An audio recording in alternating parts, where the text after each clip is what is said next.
Assalamualaikum warahmatullahi wabarakatuh. Halo guys, kembali lagi bersama saya Bobby Heren dan kita kembali akan komentari video dari website yaitu judulnya Yesus Berjihad ya. Jadi sebelumnya saya mau sampaikan dulu, orang taunya jihad itu hanya di medan perang.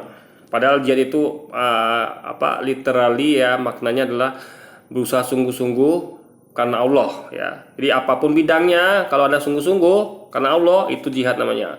Mau Anda bekerja dengan sungguh-sungguh karena Allah Ta'ala, berarti jihad dalam bekerja.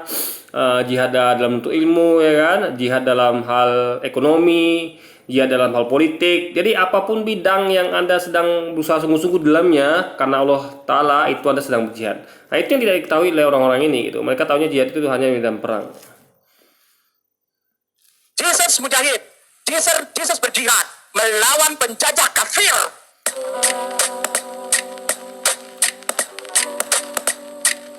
Assalamualaikum, selamat datang kembali di channel ini. Kali ini saya akan membahas kembali soal kain nama. Dan memang bener kain nama itu bahannya nggak pernah habis guys.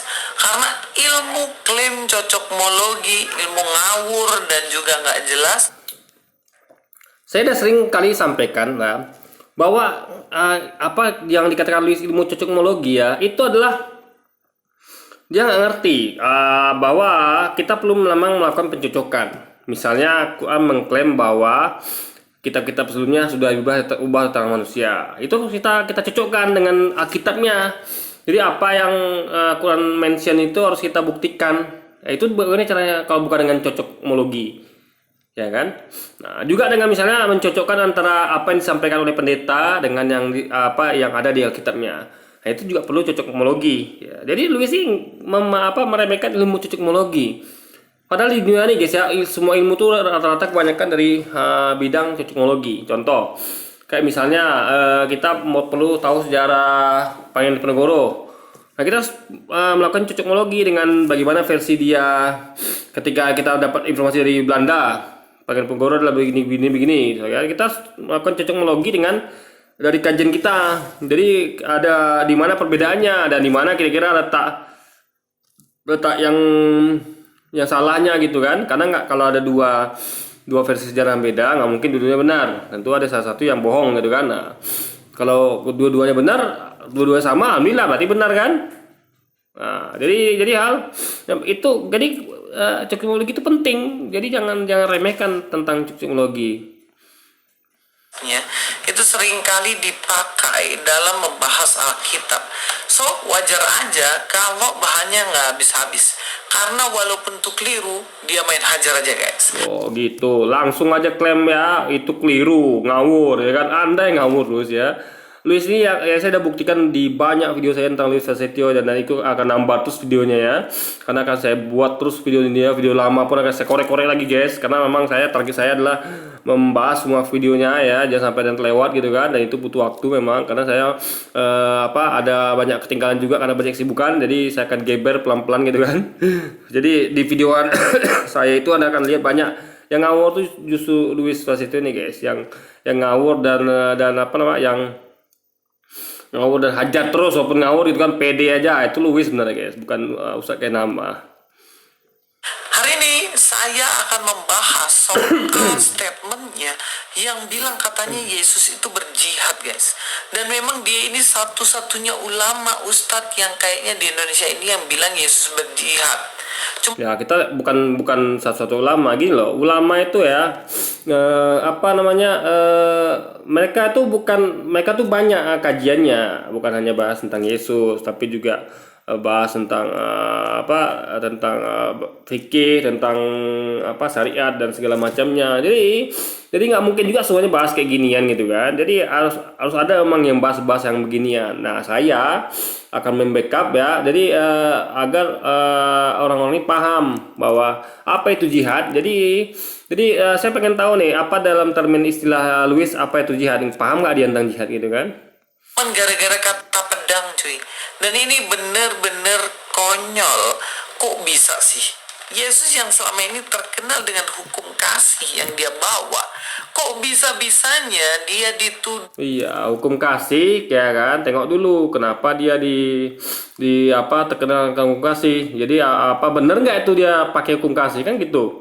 Jadi jangan main percaya aja. Kalau Luis ini kan dia tipenya main percaya. Oh, Yesus hukum kasih, ya kita percaya. Gitu. Itu teliti lu apa yang dilakukan Yesus sebenarnya gitu kan. Apakah sesuai hukum kasih? Apakah enggak atau memang sesuai hukum kasih cuman karena hukum kasih luas guys. Jadi gini, misalnya kayak contoh kayak misalnya pejuang Indonesia. Nah, dia kalau nggak melawan penjajah, rakyat Indonesia akan terus zolimin, ya kan? Karena kasihnya yang begitu besar kepada rakyat Indonesia, maka dia rela mengorbankan nyawanya. Apa yang dilakukannya? Dia perang melawan Belanda, angkat senjata. Apakah dia nggak kasih? Justru dia sangat kasih. Dia sangat kasih kepada Indonesia. Dia nggak mau Indonesia ini, nggak rela dia Indonesia ini dibantai, dikerjakan, dipaksa kerja, lalu dirampas apa namanya ladang sawahnya gitu kan. Makanya dia penuh kasih dengan rakyat Indonesia, dia angkat senjata dan perang melawan penjajah. Nah, jadi itu adalah bentuk kasih yang lain gitu loh. Jadi kasih itu bukan hanya dipukul Anda diam saja, rakyat Indonesia dibantai Anda diam saja. Itu bukan hukum kasih namanya, itu hukum keblinger gitu kan. Jadi hukum lemah, hukum penakut namanya guys. Tapi hukum kasih yang benar ketika rakyat Indonesia itu dijajah oleh penjajah Belanda, dia angkat senjata karena dia ingin melepaskan rakyat Indonesia dari penderitaan. Nah, itulah hukum kasih yang sebenarnya. sebagai seorang yang pergi jihad bawa pedang. Ya kita langsung aja bahas ini dan kita nonton dulu videonya. Lukas 22:36. Versi paralel. Pemirsa di screenshot ya. Ustazah, silakan. Jawab mereka, suatu hal tidak. Katanya kepada mereka, tetapi sekarang ini siapa yang mempunyai pundi-pundi, hendaklah ia membawanya. Demikian juga yang mempunyai bekal. Dan siapa yang tidak mempunyainya, hendaklah ia menjual jubahnya dan membeli pedang. Sukran Ustazah. Ustazah Nira sukran ya. Ustaz Dani mohon geser ke bawah. Pedang. Pedang. Yesus menyuruh murid-muridnya atau hawariun beli pedang. Glock Makaira bawa ke Google kosong. Lalu gambar. Saudaraku, Kristen dan Katolik jangan marah sama kayak nama. Jesus mujahid. Jesus berjihad melawan penjajah kafir yang menyembah dewa-dewa dan membunuh saudara-saudaranya di Yudea Galilea. Ya, para penyembah tauhid. Itu termasuk ajaran kasih. Kenapa? Dia nggak mau saudara-saudaranya di Israel itu dijajah oleh Romawi dan dibantai, guys. Karena penjajah tuh nggak ada namanya baik-baik, itu nggak ada. Pasti penjajah tuh kejam karena dia menjajah suatu negeri karena mengambil sumber daya dalam negeri itu dan memperkerjakan pasarnya, rakyat menjadi budak, guys. Itu adalah bentuk kasih. Justru tidak kasih kalau beliau diam saja melihat rakyatnya menderita dijajah sama Romawi gitu kan. Tuhan yang satu. Dia suruh hawariun beli. Ini bentuknya Pak Kaira. Ya, Jesus itu jihad. Jesus itu berjihad. Jesus itu mujahid.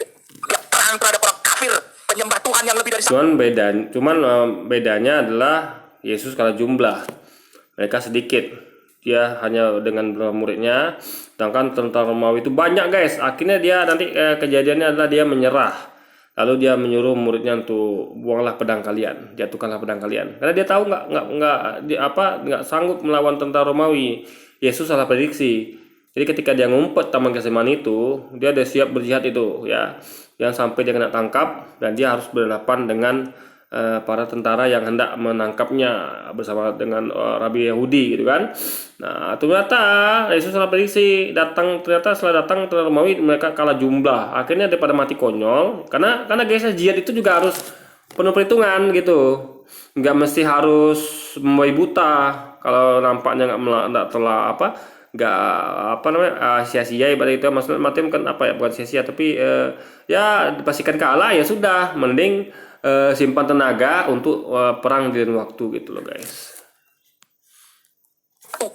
Yang tidak bersunat, yang makan daging babi yang kemarin kita baca tuh di Makabe Ya, Kalau dia ambil di ayat itu, sebenarnya Kainama ini harus benar-benar tahu bahwa murid-muridnya sebenarnya salah paham dan tidak mengerti apa yang dimaksud oleh Yesus. Di dalam Lukas 22 ya, kita coba amati dan cermati di situ. Dikatakan lalu ia berkata kepada mereka, ketika aku mengutus kamu dengan tiada membawa pundi-pundi, bekal dan kasut, adakah kamu kekurangan apa-apa?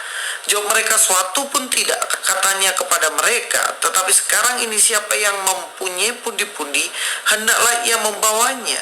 Demikian juga yang mempunyai bekal, dan siapa yang tidak mempunyainya, hendaklah ia menjual jubahnya dan membeli pedang.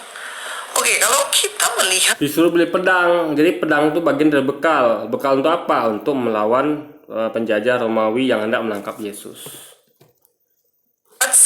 sampai di ayat ini, bisa jadi kita salah paham. Dulu Yesus pernah mengatakan supaya murid-muridnya kalau pergi nggak usah bawa apapun, bawa diri aja. Dan buktinya apa? Kekurangan apa enggak?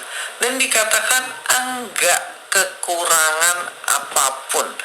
Dari situ disampaikan bagaimana kalau begitu ya kamu jual aja, yang misalnya nggak punya apa-apa, yang punya apa-apa dibawa, bekal-bekal, yang nggak punya apa-apa Ini mulai ngeles nih kan. Jelas itu tulisannya pedang gitu kan. Dan ingat kejadiannya ini adalah waktu itu dia dikepung ya di Taman Getsemani. Jadi dia terus harus membela diri sehingga bahkan muridnya sudah jaga-jaga. Tapi jaga-jaga di gerbang nggak mungkin dengan tangan kosong kan. Terus ada bekal untuk melawan nama berjaga. Perjaga itu kan harus dengan senjata guys. Nggak mungkin tangan kosong gitu kan. Jadi itu memang jelas sekali kata-katanya adalah pedang. Dan memang terbukti muridnya juga beli pedang, 2 biji pedang gitu kan. jual aja dan beli pedang. Sampai di sini kalau ayat ini berhenti, maka kita berpikir bahwa Yesus menyuruh untuk beli pedang. Tetapi kalau kita lanjutkan ayat ini, kita akan paham bahwa maksudnya Yesus bukanlah supaya mereka beli pedang. Mari kita lihat ya di ayat 37.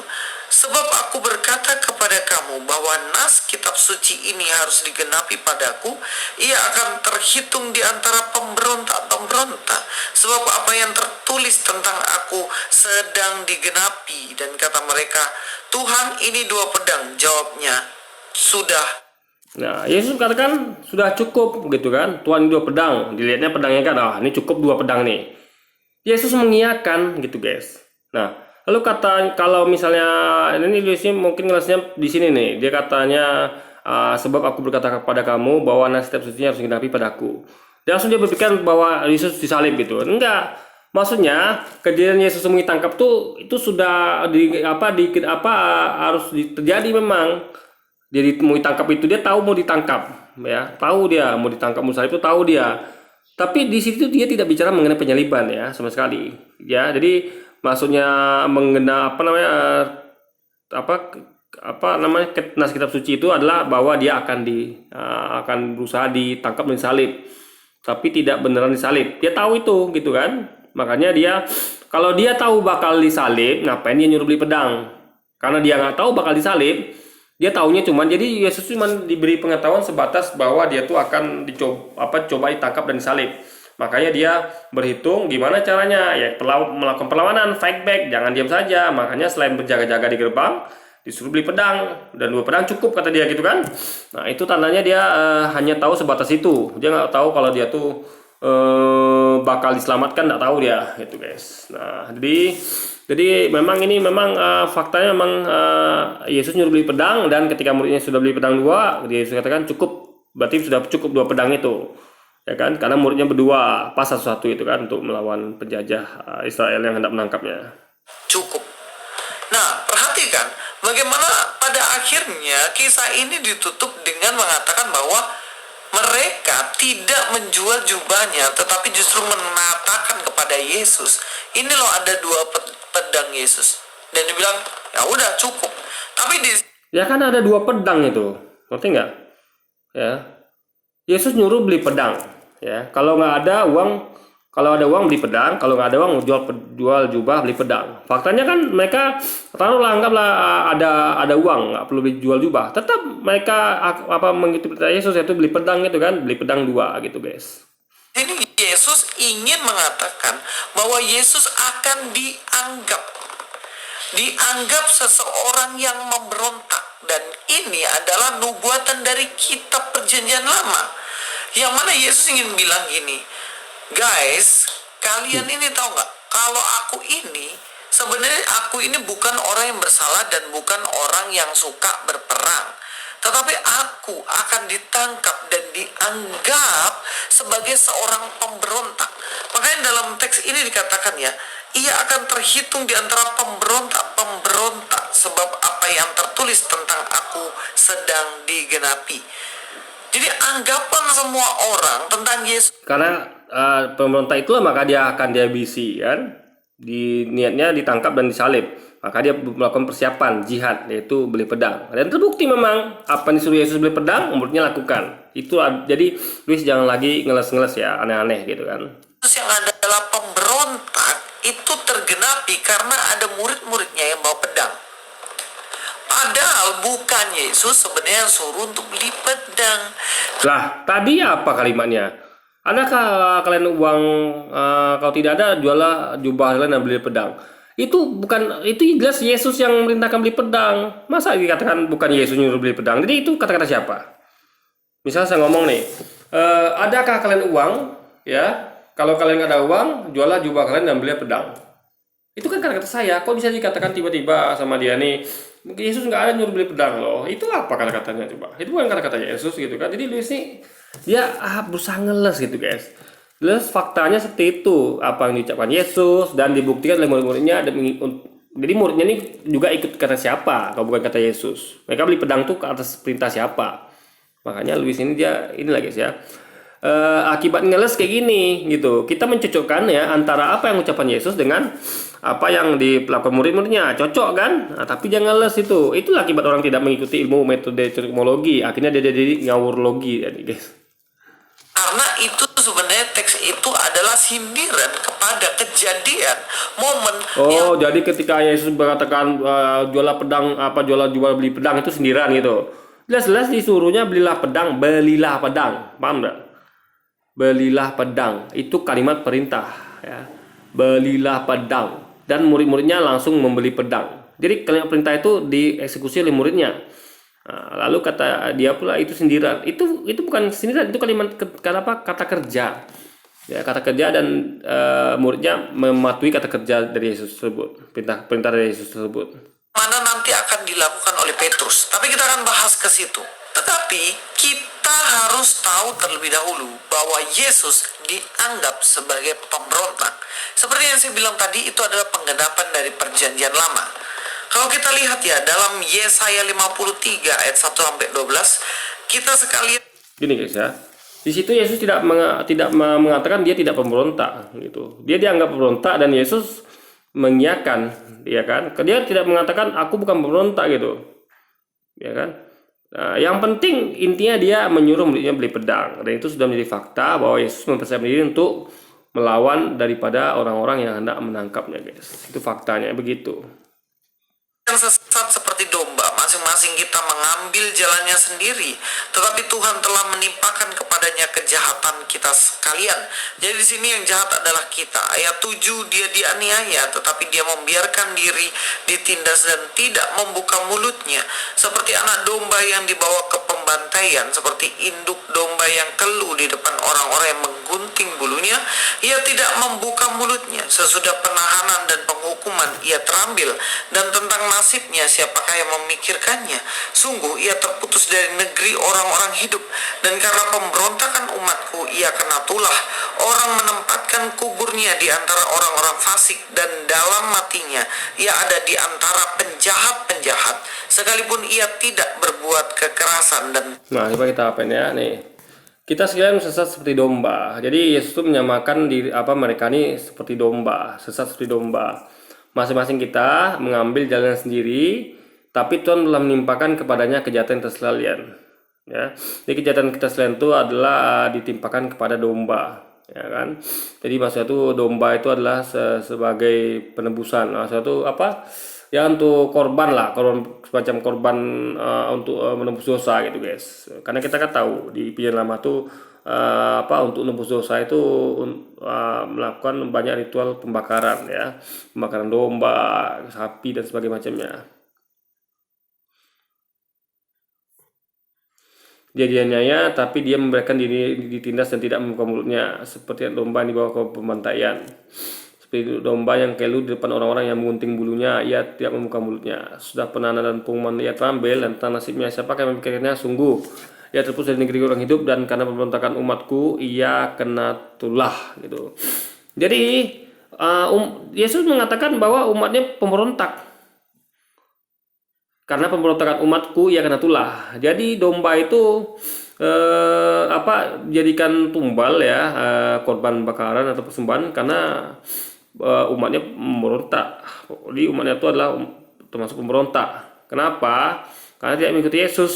Itu berarti Yesus mengakui bahwa dia gagal dalam misinya karena umatnya memberontak gitu kan.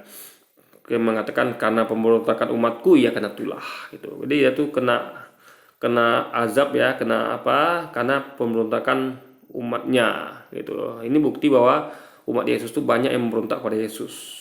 Dalam ayat memberontak di sini adalah tidak patuh pada Yesus dan tidak mengikuti Yesus, sehingga Yesus menjadi nabi yang gagal, guys.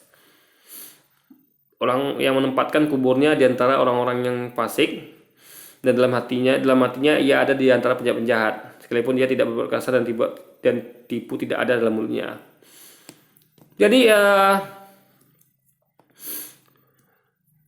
Jadi orang-orang ini ya, domba-domba ini ya yang memberontak pada Yesus, yang tidak mengikuti Yesus ya, yang banyak itu kan. Karena sedikit mengikuti Yesus kan, yang mengikuti Yesus cuma sedikit, itu hanya 12 murid awalnya saja. Jadi kuburnya dia dikuburkan di antara orang-orang fasik. Dan mereka ada di antara penjahat, ya kan. Meskipun dia tidak berbuat kekerasan dan tipu daya, tapi tetap dikategorikan seperti itu. Kenapa? Karena dia memberontak terhadap ajaran Yesus, guys. Itu poinnya. Tipu tidak ada dalam mulutnya. Sampai di sini kita tahu bahwa ini adalah nubuatan tentang Yesus, yang mana Yesus dihukum seakan-akan dia penjahat. Bahkan di antara penyalipannya, suatu saat nanti akan ada penjahat-penjahat, dan itu tergenapi. Enggak, itu nggak ada ngomong begitu ya. Nggak ada nanti itu akan ada penjahat-penjahat ya. Jadi yang ini nih, coba kita ulang lagi ya. Nih.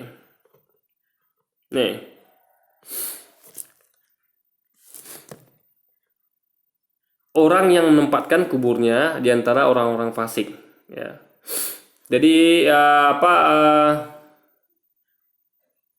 tunggu.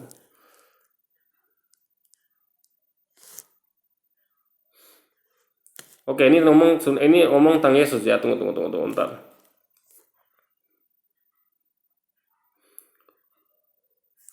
Tunggu guys, ini kalau saya teliti ya, ini bukan kata-kata Yesus ya, sekali lagi ya. Kita sekalian sesat seperti domba, masing-masing kita mengambil jalan sendiri. Tetapi Tuhan telah menimpakan kepadanya kejahatan kita sekalian. Ya. Ini adalah kata-kata selain Yesus ya, ingat. Dan ini kita tidak bisa percaya kalau bukan Yesus yang ngomong. Ya, sekali lagi. Jadi klaim dari orang ini ya, yang nulis ayat ini, yaitu katanya kita sekalian sesat seperti domba. Jadi dia mengklaim bahwa kita ini sesat si domba gitu kan. Nah, masing-masing ngambil jalan sendiri. Tapi Tuhan telah menimpakan kepadanya kejahatan kita sekalian. Jadi kejahatan orang-orang ini ya, kejahatan kita ini ditimpakan kepada Yesus itu kan oleh Tuhan. Berarti Yesus bukan Tuhan, karena Tuhan yang menimpakan itu kepada Yesus. Nah, tapi ini tidak masuk akal, guys. Masa kejahatan kita sekalian ditimpakan kepada Yesus itu kan? Dia dianiaya, tapi dia membiarkan diri ditindas dan tidak membuka mulutnya seperti domba di bawah pembantaian, ya kan? Seperti induk domba yang keluh di depan orang-orang yang mengunting bulunya, ia tidak membuka mulutnya. Nah ini waktu kejadian penyaliban itu Yesus orang yang serupakan dengan Yesus itu tidak membuka mulut, guys. Makanya orang ini diam saja gitu. Nah itu dia seperti induk domba yang keluh. Ini gimana orang ini mau informasi itu adalah Yesus gitu kan, sedangkan dia diam saja. Nah makanya kuat dugaan ini bukan Yesus yang disalib, karena dia diam saja. Jadi dia seperti hidup kok lomba yang keluh di depan orang-orang yang munting bulunya. Dia diam saja, tidak membuka mulutnya.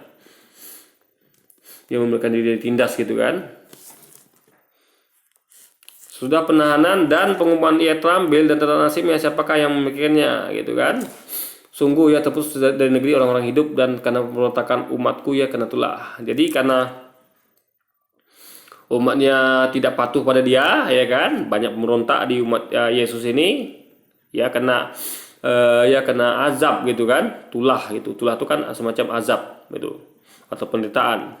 Nah masa dia menderita karena ulah umatnya, jadi 2 kali gagal dong. Udahlah gagal dia dalam membimbing umatnya karena banyak memberontak umatnya kan, lalu dia pula harus menanggung kejahatan mereka. Ini kan tidak adil guys, nggak mungkin Tuhan itu tidak adil gitu kan. Orang menempatkan kuburnya di antara orang fasik dan dalam matinya ia ada di antara penjahat sekalipun ia tidak berbuat kekerasan dan tipu daya tidak ada dalam mulutnya. Nah, jadi memang dia tidak membuat kekerasan karena pedang itu tidak sempat digunakan, ya kan?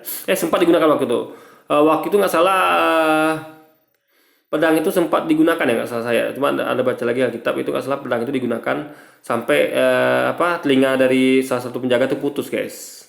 Nah tapi setelah itu Yesus katakan jatuhkanlah pedang kalian. Gitu.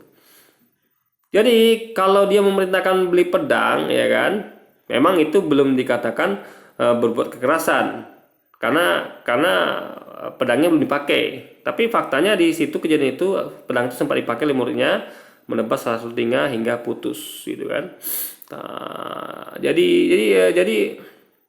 ini berbeda dengan ayat ini, nggak cocok gitu. Jadi Yesus terbukti melakukan kekerasan karena muridnya sempat memutus salah satu telinga dari para penangkapnya. Ya berarti telah terjadi kekerasan gitu kan. Kecuali kalau nggak sempat terjadi itu, tapi faktanya terjadi.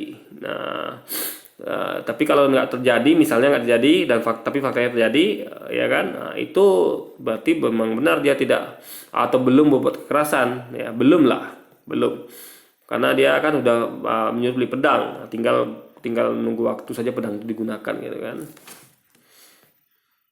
Negeri orang-orang hidup, dan karena pemberontakan umatku ia kena tulah. Orang menempatkan kuburnya di antara orang-orang fasik, dan dalam matinya ia ada di antara penjahat-penjahat. Sekalipun ia tidak berbuat kekerasan dan tipu tidak ada dalam mulutnya. Sampai di sini kita tahu bahwa ini adalah nubuatan tentang Yesus, yang mana Yesus dihukum seakan-akan dia penjahat. Bahkan di antara penyalipannya suatu saat nanti akan ada penjahat-penjahat, dan itu tergenapi. Apa yang dilakukan Yesus itu menggenapi ayat ini. Salah satunya juga ketika Yesus dianggap sebagai pemberontak, bukan. Ya kalau itu dikatakan dia diam saja, faktanya dia nggak diam saja, dia ngumpet Taman Getsemani, dan dia juga, makanya guys itulah pentingnya mencocokkan atau ilmu mencocokologi. Tadi katakan di sini dia diam saja, nurut saja walaupun dibantai. Faktanya dia tidak nurut saja, dia berusaha untuk sembunyi di Taman Getsemani di tengah malam buta, menyuruh muridnya jaga-jaga dan bahkan minta tolong pada Tuhannya kan, sampai sujud dia berdoa minta tolong pada Tuhannya.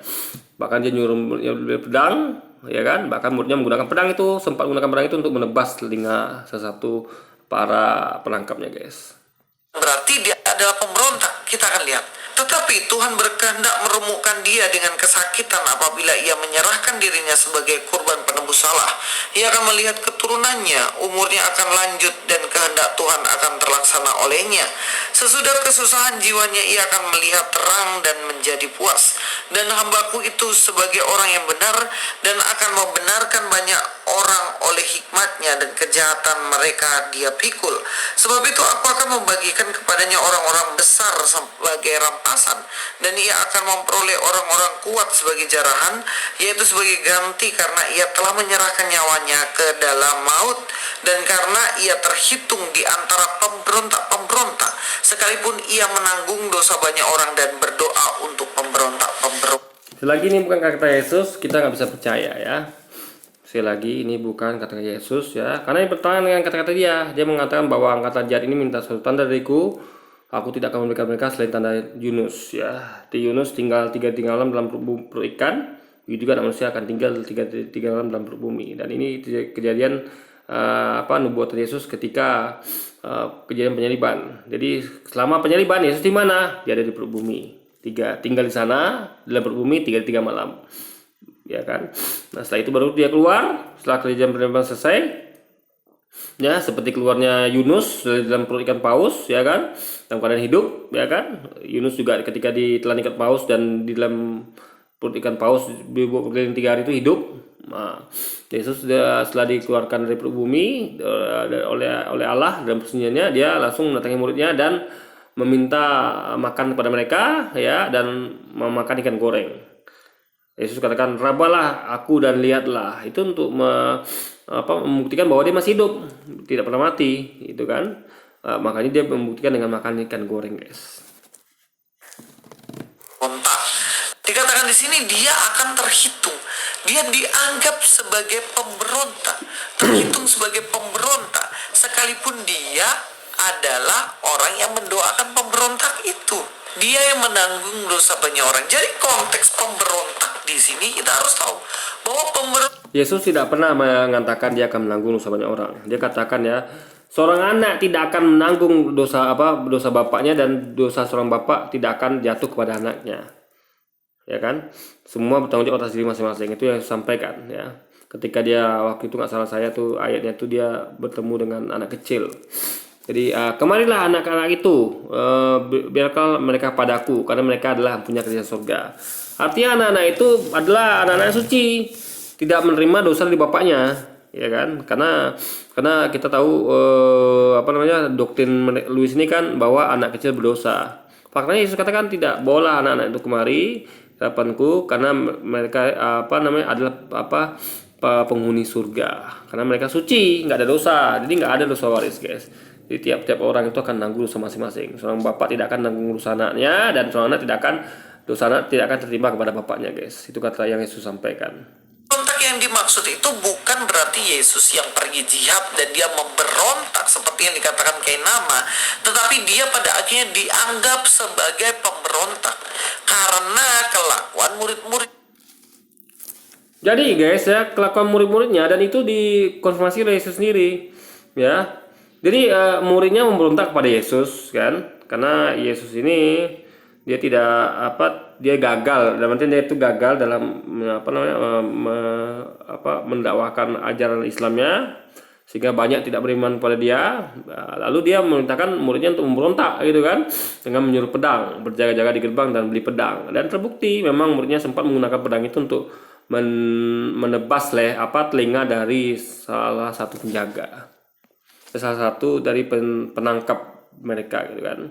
Juga yang mana mereka membawa pedang itu loh. Karena kalau kita melihat secara keseluruhan, Yesus sebenarnya tidak menghendaki yang namanya kekerasan. Coba perhatikan apa. Jadi kalau ada orang menyuruh muridnya beli pedang 2 biji, itu apakah Anda bisa sebut dengan tidak menghendaki kekerasan? Itu menghendaki kekerasan, guys. Ketika ada orang menyuruh Anda untuk beli pedang 2 biji, ya, dan Anda itu disuruh jaga-jaga, itu adalah tanda ingin Anda untuk melakukan kekerasan ketika waktunya tiba. Dan terbukti murid Yesus melakukan kekerasan dengan menebas telinga dari salah satu penangkap mereka, gitu loh. Jadi jangan katakan Yesus tidak menginginkan kekerasan. Kalau dia tidak menginginkan kekerasan, maka dia nggak perlu nyuruh muridnya beli pedang, nggak perlu, guys, ya kan. Nah, jadi Louis nggak ngerti, ya, kalau Anda sudah menyuruh murid Anda beli pedang dan dilakukan oleh murid Anda, itu berarti Anda menyuruh murid Anda untuk bersiap-siap untuk melakukan kekerasan. Apakah ada Yesus mengajarkan tentang kekerasan? Kalau dia menyuruh orang membawa pedang, orang menyuruh Yesus mengajak jihad dan lain-lain, apakah Yesus ini sebenarnya mengajarkan kekerasan? Kan nggak ada sama sekali, kan? Nah, itu yang disuruh beli pedang itu apa? Di pertama Getsemani. Nah, nih. Coba ya, nih. Kita ini perus telinga itu, guys, ya. Waktu Yesus masih berbicara, datanglah segerombolan orang, sedang muridnya yang bernama Yudas, seorang dari 12 murid itu, berjalan di depan mereka. Yudas mendekati Yesus untuk menciumnya. Maka kata Yesus kepadanya, "Hai Yudas, engkau menyerahkan manusia dengan cium." Cuman ketika mereka yang bersama-sama dengan Yesus melihat ya apa yang akan terjadi, berkatalah mereka, "Tuhan mestikah kami menyerang mereka dengan pedang, gitu kan? Ya, ini gini ya, karena gini ya. Jadi mereka kan tahu nih disuruh Yesus beli pedang 2, dan mereka tahu itu pedang pasti digunakan untuk menyerang. Nggak mungkin pedang cuma hiasan, ngerti nggak? Pedang pasti digunakan untuk menebas. Pedang nggak mungkin untuk motong apel, motong bawang, kan nggak mungkin. Nah, cuman mereka ini mau konfirmasi dari Yesus. Kenapa? Tentu karena jumlah musuh lebih banyak.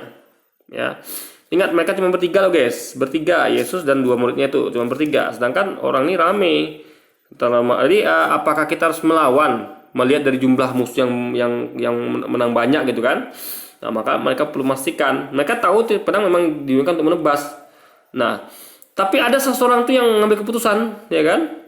Karena dia ngerti ini Yesus ini beli pedang ini, nyuruh pedang ini memang untuk menebas musuh. Sehingga yang satu lagi dia sabaran, yang satu dia masih mau konfirmasi. Ini kita lawan juga nih sebanyak ini, gitu kan? Apa kita harus berperang mati gitu kan? Karena memang jumlah musuh yang banyak gitu guys, mereka sedikit. Tapi satu lagi dia nggak peduli. Lalu dan seorang dari mereka menyerang hamba imam besar sehingga putus telika kanannya. Itu bukti pedang itu memang digunakan untuk kekerasan gitu guys. Nah, meskipun Yesus berkata sudahlah itu, lalu ia menjamah telinga orang itu yang menyembuhkannya, ya kan? Nah, jadi dia tidak menyalahkan orang ini yang menggunakan pedangnya untuk menebas telinga hamba imam besar itu, tapi dia setelah itu menyembuhkan telinga orang itu gitu guys. Nah, jadi ini terbukti sekali lagi pedang itu digunakan untuk kekerasan gitu guys. Jadi meskipun Yesus menyembuhkan orang itu, tetap tidak menghilangkan fakta bahwa pedang itu digunakan untuk melakukan kekerasan sampai putus. Jadi kurang keras apa kalau sampai putus telinga orang, coba guys? Kurang keras apa itu coba? Kita marah-marah, ada orang marah-marah, Anda katakan itu keras gitu kan? Orang cuma demo, Anda katakan itu radikal, keras gitu kan? Cuma demo aja. Orang apa lagi ya? Ya kayak demo gitulah, atau orang kritik pemerintah, ada katakan itu radikal, keras gitu kan. Nah, ini kurang keras apa coba?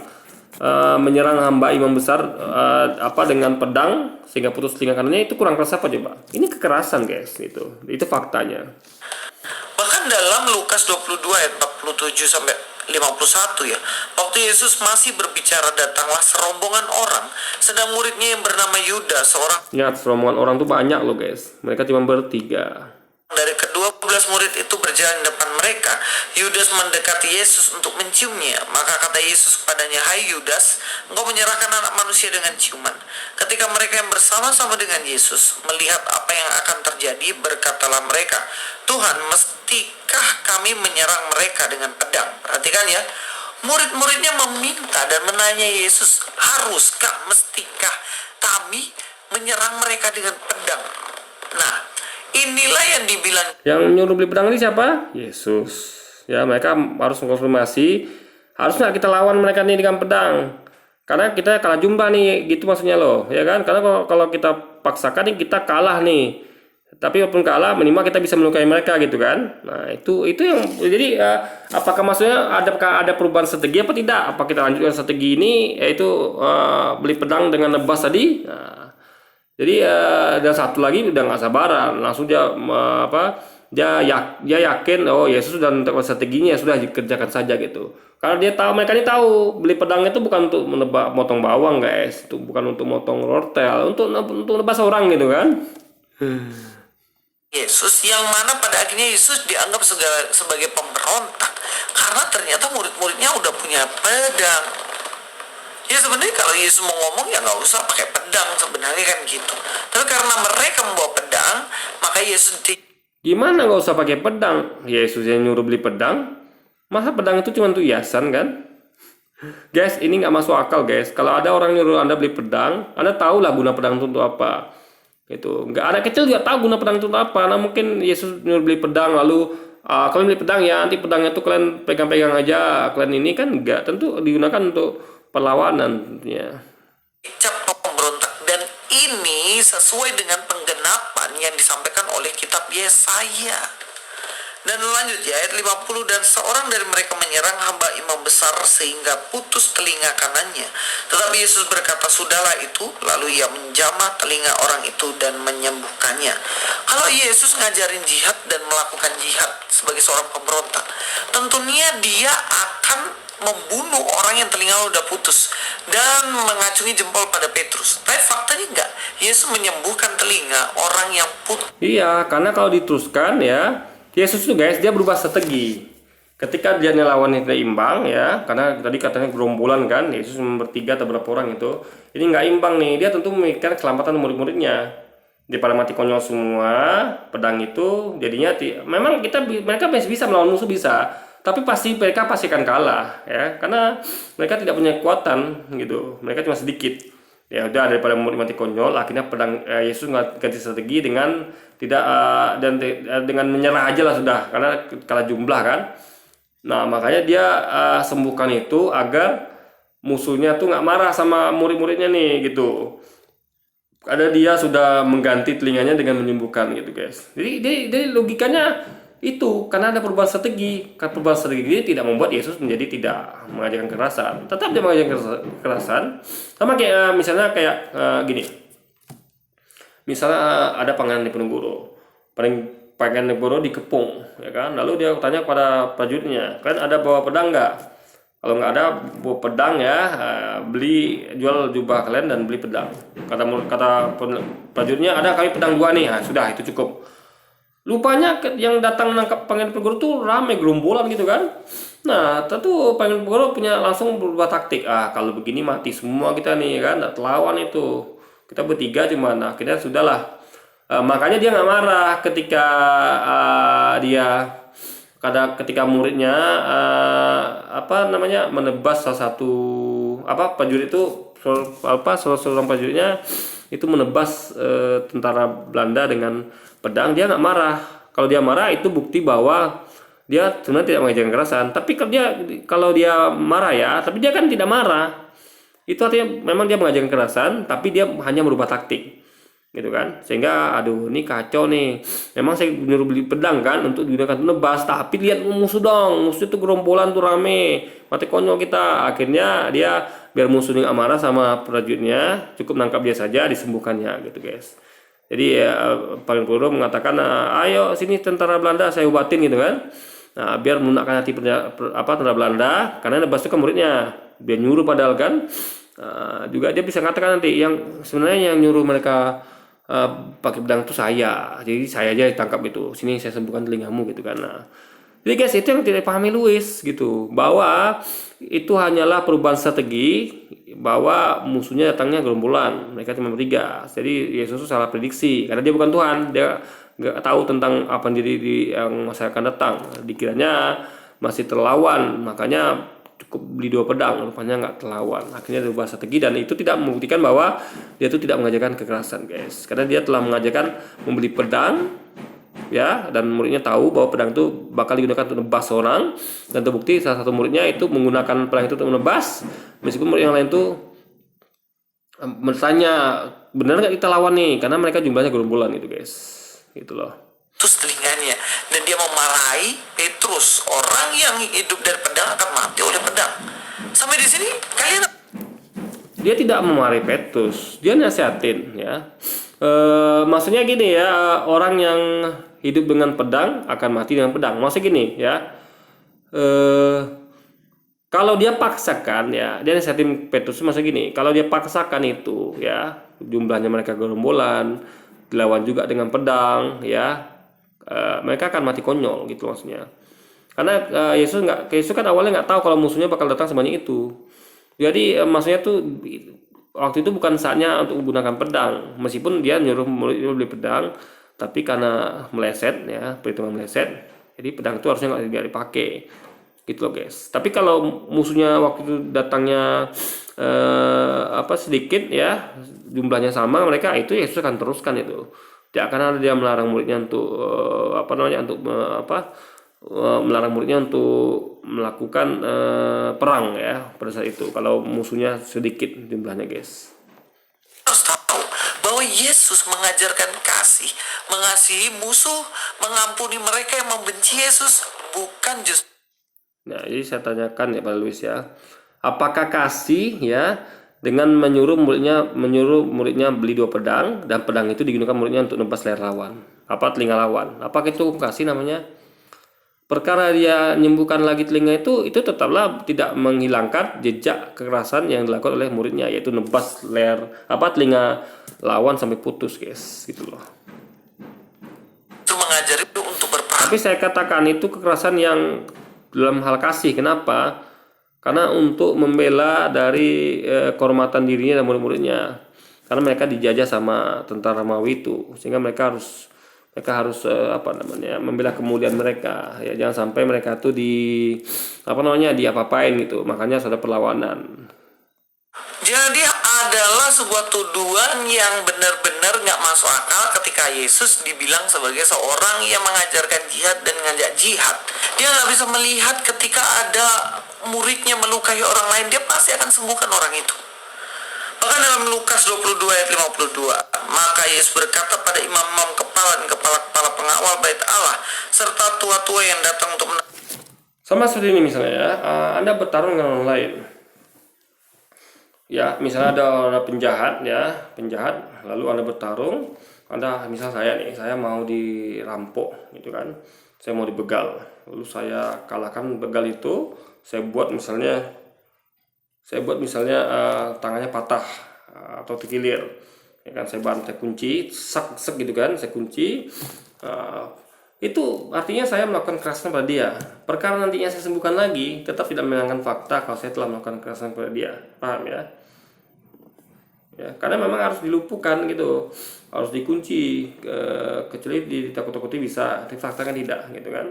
Maka murid Yesus tadi melakukan penebasan. Jadi perkara Yesus menyembuhkannya lagi, tetap tidak menghilangkan fakta bahwa itu telah terjadi kekerasan, dan kekerasan itu akibat dari perintah Yesus untuk menyuruh muridnya beli pedang. Coba kalau Yesus nggak nyuruh muridnya beli pedang, nggak akan jadi kejadian penebasan telinga sampai putus itu, guys, nggak akan terjadi. Tapi karena perintah Yesus lah beli pedang, maka terjadi kejadian itu, gitu kan. Jadilah kekerasan itu.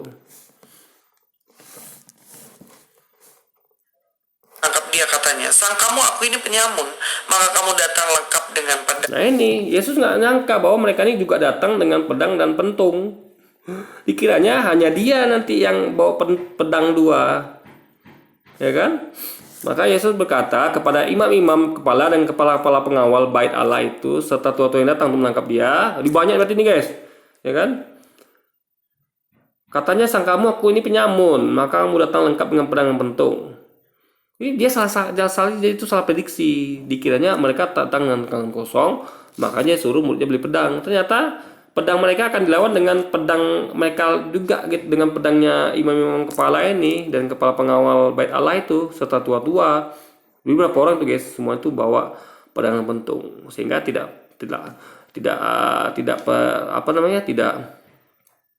terlawan gitu kan. Dua pedang itu tidak bisa melawan orang ini. Makanya Yesus ya sudah menyerah aja gitu kan, daripada jadi apa-apa sama murid-muridnya. dan pentung. Ini mengkonfirmasi lagi tentang pikiran banyak orang yang mengatakan bahwa Yesus ini seorang penyamun, Yesus ini seorang yang pemberontak dan lain-lain. Karena faktanya dia ingin mengatakan pada mereka, aku ini bukan pemberontak, aku ini bukan penyamun, aku nggak bawa pedang. Bahkan orang yang nggak bawa pedang. Jadi yang dibawanya itu apa? Jelas-jelas Yesus memerintahkan muridnya untuk beli pedang 2, dan muridnya membawa pedang memang 2 biji, dan itu bahkan digunakan untuk nebas lehernya. Masa dikatakan aku nggak bawa pedang loh, bawa pedang. Jadi Yesus tuh dia ngomong dan memang terbukti bawa pedang, guys. potong telinganya, aku sembuhkan, aku bukan pemberontak. Perkara disembuhkan itu tidak menghilangkan fakta kalau dia tuh membawa pedang dan menggunakan pedangnya untuk nebas leher telinga orang, guys. Paham nggak? Jadi Luis ini seakan-akan misal gini nih, saya bawa pedang 2 biji, ya kan, lalu saya tebas leher orang, lalu saya sembuhkan. Artinya lalu saya katakan, saya kan tidak bawa pedang gitu, atau saya tidak melakukan kekerasan. Itu tetap Anda melakukan kekerasan dan bawa pedang namanya, meskipun Anda sembuhkan telinga orang itu gitu loh. Jadi Luis ini dia logikanya kacau balau, guys. Jelas faktanya ya orang tuh bawa pedang 2 biji dan digunakan untuk menebas bukan leher mulut ini, untuk menebas telinga orang itu ya. Meskipun disembuhkannya tetap tidak menghilangkan fakta bahwa mereka memang beli pedang disuruh Yesus dan digunakan untuk menebas leher lagi ya, gunakan untuk menebas telinga orang itu, guys. Tapi memang faktanya mereka menyangka bahwa Yesus adalah seorang pemberontak. Jadi sampai sini ayat ini nggak bisa sama sekali pakai nama dipakai untuk mengatakan bahwa Yesus itu ngajarin jihad, menyuruh murid-muridnya beli pedang. Enggak. Statement yang bilang Jadi Yesus nggak nyuruh muridnya beli pedang ya, tapi kenapa muridnya beli pedang? Nggak nyambung tulisnya kan. jualah Kalau Yesus nyuruh muridnya beli pisang, ya muridnya beli pisang, gitu kan? Lalu muridnya akan mengasih pisang itu kepada orang itu, nih makan pisang pak, gitu kan? Atau Yesus nyuruh beli ayam, lalu muridnya beli ayam dan ngasih makan orang tuh, nih makan ayam yong, gitu kan? Tapi kan tidak, kan yang disuruh kan beli pedang dan muridnya membeli pedang, dan pedang itu juga kan untuk menebas dari telinga lawannya, guys. jubahmu, dan juga ketika kamu jual jubah belilah pedang. Dan ketika muridnya bilangin loh ada 2 pedang, Yesus sudahlah cukup, dia bilang. Karena Iya sudah cukup 2 pedang gitu, karena pikiran dia orang ini datang tidak bawa pedang dan pentung, tapi ternyata Yesus salah prediksi, orang-orang ini datang bawa pedang dan pentung gitu. Karena dia nggak nyangka, imam-imam apa ini kan orang-orang suci gitu kan, orang suci, orang agamawan kan sangat jauh dengan bawa-bawa hal begituan, kecuali tentara gitu kan. Oke, kalau orang-orang petinggi-petinggi agama kan biasanya nggak bawa itu senjata ya guys. Senjata itu biasanya tongkat atau buku suci atau kitab suci kan. Nah, makanya ternyata mereka bawa pentung sama pedang gitu kan. Nah, jadi poinnya dia salah prediksi, guys. apa mereka murid-murid nggak bisa ngerti kayak kamu kayak nama nggak bisa mengerti apa maksud sesungguhnya dari Yesus. Yesus tidak menghendaki murid-muridnya hidup memakai pedang. Oh iya, jadi kalau ada orang yang nyuruh beli pedang, lalu berarti artinya adalah tidak menghendaki muridnya hidup dengan pedang. Lalu jadi untuk apa dia nyuruh muridnya beli pedang? Kalau tidak menghendaki mereka tuh memakai pedang itu gitu loh. Anda nyuruh anak Anda beli sepatu, lalu Anda mengatakan bahwa saya tidak mau anak saya hidup dengan sepatu. Lalu untuk apa dia nyuruh Anda suruh dia beli sepatu gitu kan? Jadi ini nggak masuk akal. Jadi Luisnya apa yang disampaikan nggak masuk akal.